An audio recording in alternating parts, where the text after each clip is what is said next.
نبی کریم صلی اللہ تعالی علیہ وسلم کو اللہ تبارک و تعالیٰ نے مبعوث فرمایا وہ عظیم دین دے کر کے جس کے اندر ساری چیزیں موجود ہیں۔ قرآن میں اللہ فرماتا ہے وَلَا رَطَبٍ وَلَا يَابِسٍ إِلَّا فِي كِتَابٍ مُبِينٍ، خشکی کی کوئی چیز یا تری کی کوئی چیز ایسی نہیں ہے جو قرآن میں بیان نہ کی گئی ہو۔ کمپلیٹ دین جس کو کہا جائے وہ صرف اور صرف اسلام ہے، اور قرآن پاک کمپلیٹ کتاب جس کے بارے میں شروعات میں ہی اللہ نے فرمایا ذَلِكَ الْكِتَابُ لَا رَيْبَ فِيهِ، یہ وہ کتاب ہے جس میں شک کی گنجائش ہی نہیں۔ اور بہترین لا جس کو کہا جائے قانون وہ قرآن پاک ہے۔ وجہ یہ ہے کہ دنیا کا جتنا بھی ٹیلنٹڈ آدمی ہو، ذہین آدمی ہو، ہے تو انسان، بہت ہی اعلیٰ دماغ کا آدمی بھی ہو، جب وہ قانون بنائے گا تو اس کا ذہن جتنی دیر تک چلتا ہے، جتنی دور تک چلتا ہے، اس حساب سے بنائے گا، اس کے زمانے کے حالات دیکھ کر کے بنائے گا۔ انسان لمیٹڈ دماغ رکھتا ہے، چاہے جتنا بھی عالی دماغ ہو، وہ اپنے زمانے میں موجود برائیوں کو روکنے کے لیے قانون بنائے گا، اور اچھائیوں کی طرف لے جانے کے لیے جتنی لمٹ ہو سکتی ہے اس کے قانون بنائے گا۔ لیکن اس انسان کو یہ نہیں معلوم کہ اگلے سالوں میں ہونے والا کیا ہے، اگلے سالوں میں کون سی برائیاں آنے والی ہیں، یہ اس کے دماغ میں نہیں ہے۔ تو دنیا کا کوئی اعلیٰ سے اعلیٰ دماغ رکھنے والا انسان بھی قانون بناتا ہے تو انکمپلیٹ قانون ہوگا۔ قانون وہی سب سے بہتر ہوگا جس نے پوری کائنات کو بنایا ہے۔ اس رحمان کو یہ اچھی خبر ہے کہ کل کیا ہونے والا ہے، قیامت تک کیا ہونا ہے، اور اس کے علاوہ انسان کی باریکیاں، اس کی ضروریات ایسی ہے کہ اس کا بنانے والا ہی بہتر جانتا ہے اس کے لیے کون سی چیز نفع بخش ہے، کون سی چیز نقصان دہ ہے۔ مثال کے طور پر آپ ایسا تو نہیں ہوتا کہ واشنگ مشین خرید رہے ہیں اور پھر اس کے استعمال کرنے کا طریقہ جو ہے آپ جا کر کے موٹر سائیکل کی کمپنی سے پوچھتے ہو، بائک والی کمپنی سے پوچھتے ہو میری واشنگ مشین چلانے کے گائیڈز آپ دو، رولز آپ دو۔ اس کی فیلڈ الگ ہے، اس کی فیلڈ الگ ہے، اس کا کام الگ ہے، اس کا کام الگ ہے۔ وہ اچھے سے آپ کو سمجھا کر کے بھیجے گا، جس نے واشنگ مشین بنائی ہے اسی سے جا کر کے آپ پوچھ لیں کہ اس کو چلانا کیسا ہے، اس کے اندر کیا کیا چیزیں ضروریات ہیں، کیا کیا لگتی ہیں، آپ اسی سے پوچھ لیں۔ یہ تو دنیا کی ایک معمولی سی مثال میں آپ کے سامنے رکھ رہا ہوں، بلا تشبیہ و بلا تمثیل۔ انسان اس کائنات کا ایک ایسا مظہر ہے اللہ تعالیٰ کا جس کو سمجھتے سمجھتے لوگوں کو صدیاں بیت گئیں، پھر بھی آج تک انسان کو پورا کوئی سمجھ نہیں سکا۔ انسان پر ریسرچ کرنے والے کو ڈاکٹر کہا جاتا ہے۔ آج جو ڈاکٹر ہیں وہ بھی تو محدود ہیں، پہلے جو ہے پورے ڈاکٹر ہوا کرتے تھے، فزیشین جو ہوا کرتے، ابھی تو صرف ایک پارٹ کا ڈاکٹر بنتا ہے، صرف دماغ کا ڈاکٹر الگ ہے، صرف ہارٹ کا ڈاکٹر الگ ہے، صرف رگوں کا ڈاکٹر الگ ہے، نیورو سرجن ہے، صرف کڈنی کا ڈاکٹر الگ ہے، صرف ہڈیوں کے الگ ہیں۔ مطلب یہ ہے کہ انسان کے ایک ایک پارٹ پر محنت کر کر کے وہ ڈاکٹر بنے، لیکن پھر بھی کمپلیٹ نہیں ہے۔ اس کا مطلب یہ ہے کہ انسان کی ضروریات کو ایک آدمی سمجھ نہیں سکتا، اس کے لیے کیا کیا چیزیں ضرورت ہے اور کیا کیا نقصان دہ ہے۔ کئی لوگوں کے دماغ کو ملا کر کے سمجھنا پڑتا ہے انسان کی ایک طبیعت کو۔ اسی لیے میرے عزیزو، انسان کی طبیعت کو سمجھنے کے لیے انسان سے نہیں پوچھا جائے گا بلکہ خالق انسان سے پوچھا جائے گا۔ رب ذوالجلال بہتر جانتا ہے اس کی ضروریات کیا ہیں، یہ کس طرح سے چل سکتا ہے۔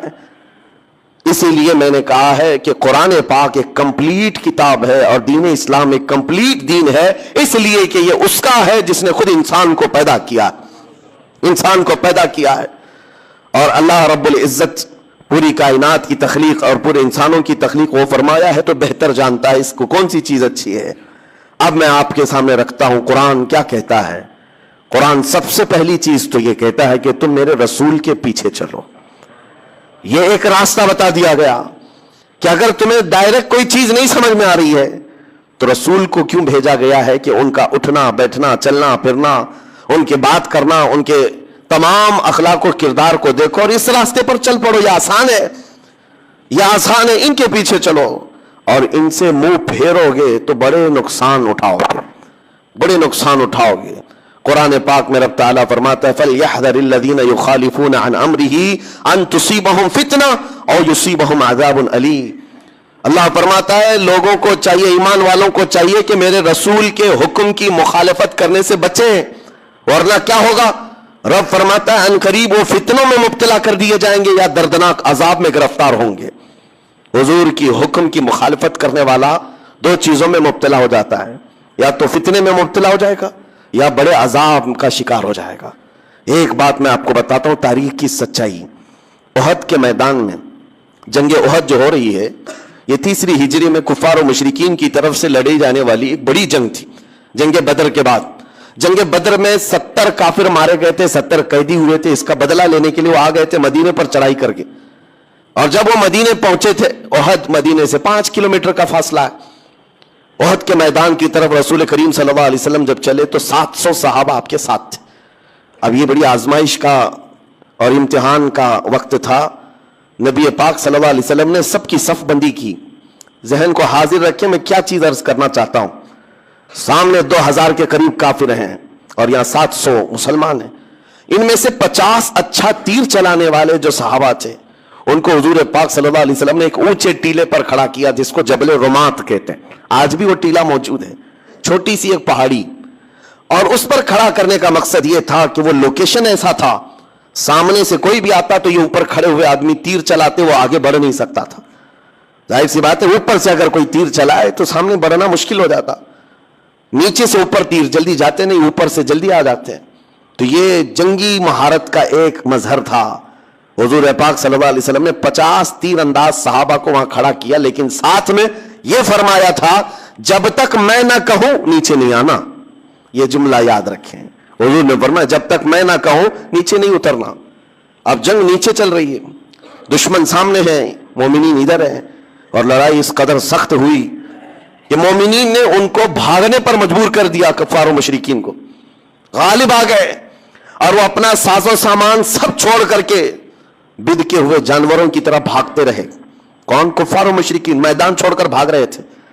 اب جیسے ہی انہوں نے میدان خالی کیا تو جو مومنین یہاں پر موجود تھے انہوں نے اعلان کر دیا ہم فتح یاب ہو گئے، فتح ہو گئی۔ اب مال غنیمت جمع کیا جا رہا تھا، سب جب بھاگ گئے دشمن تو جنگ ختم ہو گئی۔ اوپر جو صحابہ کھڑے تھے تیر انداز، انہوں نے کہا کہ اب چلو اترتے، جنگ ختم ہو گئی۔ بعض نے کہا نہیں، حضور نے فرمایا جب تک میں نہ کہوں نیچے نہ آنا۔ وہ صحابہ اکرام میں 2 جماعتیں ہو گئی۔ بعض صحابہ نے کہا نہیں، حضور کے فرمانے کا مقصد یہ تھا کہ جب تک جنگ نہ ہو جائے تب تک نیچے نہیں آنا، جنگ ختم ہو گئی، جب سارے لوگ مال غنیمت جمع کر رہے ہیں ہم بھی نیچے اترتے ہیں۔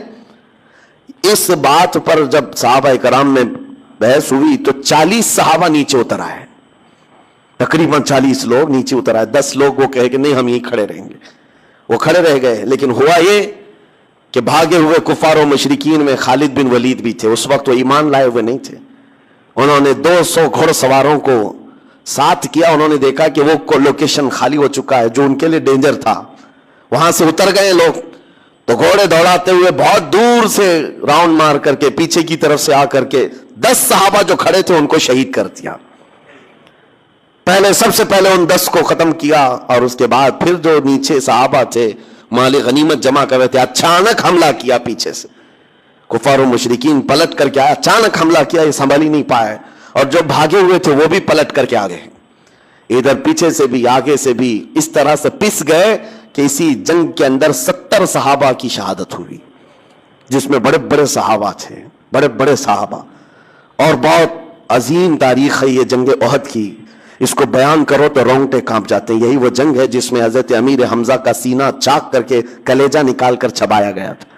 یہی وہ جنگ احد ہے جس میں حضرت عبداللہ بن جحش رضی اللہ تعالیٰ عنہ ایک صحابی ہیں جن کے پورے جسم کے 80 ٹکڑے کیے گئے تھے، اور کفار و مشرکین نے رسی میں ان کے ٹکڑے باندھ کر ہار بنا کر گلے میں پہنا۔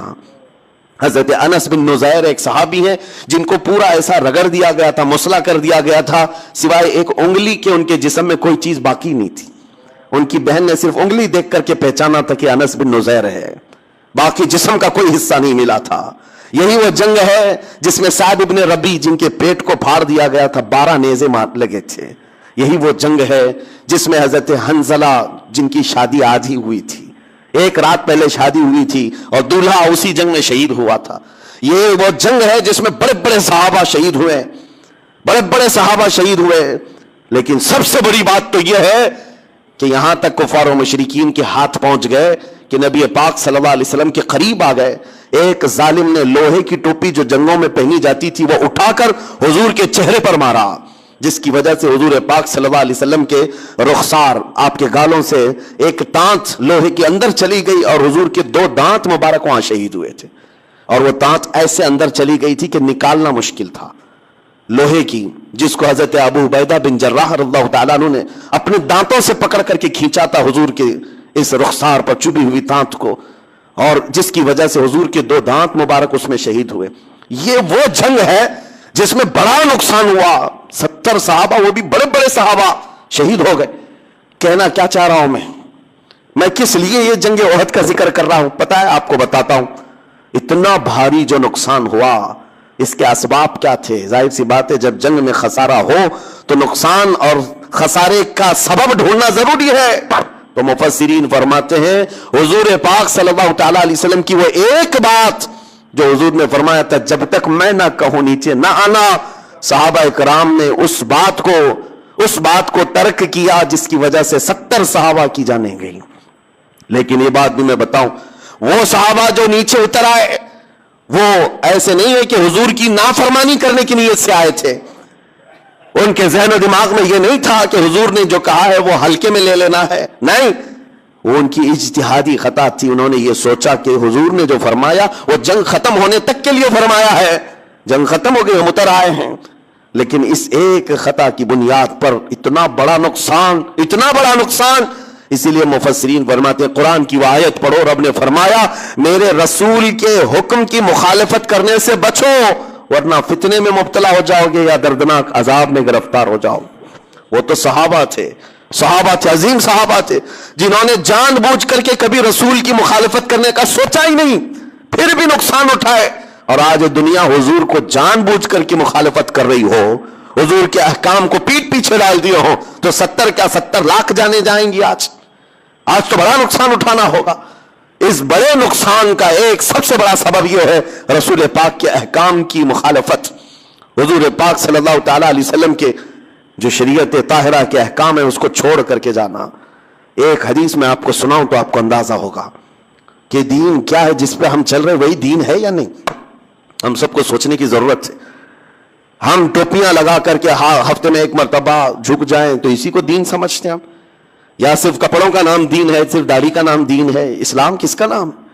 میرے آقا صلی اللہ علیہ وسلم فرماتے ہیں لا یؤمن احدکم حتی یکون ہواہ تبعا لما جئت بہ. تم میں سے اس وقت تک کوئی مومن نہیں بن سکتا جب تک کہ اپنی خواہشات کو میری مرضی کے مطابق نہ کر دے. تمہاری اپنی خواہشات حضور کی مرضی کے مطابق جب تک نہیں کرو گے تب تک پورے مومن نہیں بن سکتے. اسی لیے تمہیں پوچھنا ہوگا کہ مجھے جینا کس طرح سے ہے. حضور نے جو فرمایا مجھے اسی طرح سے جینا ہے.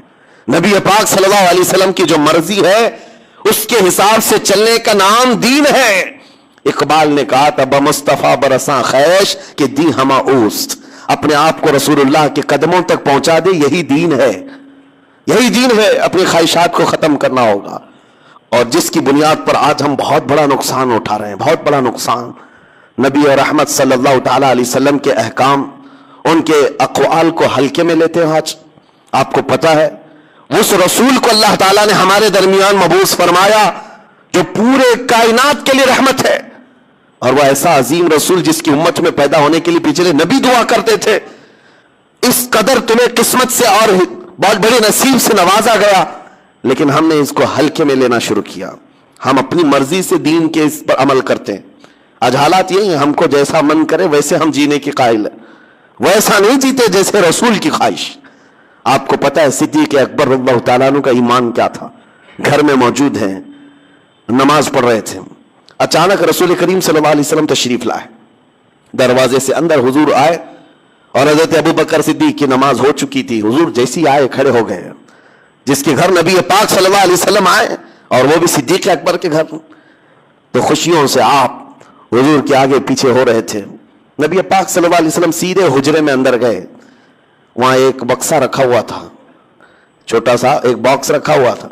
اس کو کھولا تو اس میں کچھ مال تھا، کچھ رقم تھی. نبی پاک صلی اللہ علیہ وسلم نے وہ اٹھایا اور کہا ابو بکر یہ میں فلاں کام کے استعمال کے لیے لے جا رہا ہوں، یہ نہیں کہ اجازت ہے، لے جا رہا ہوں.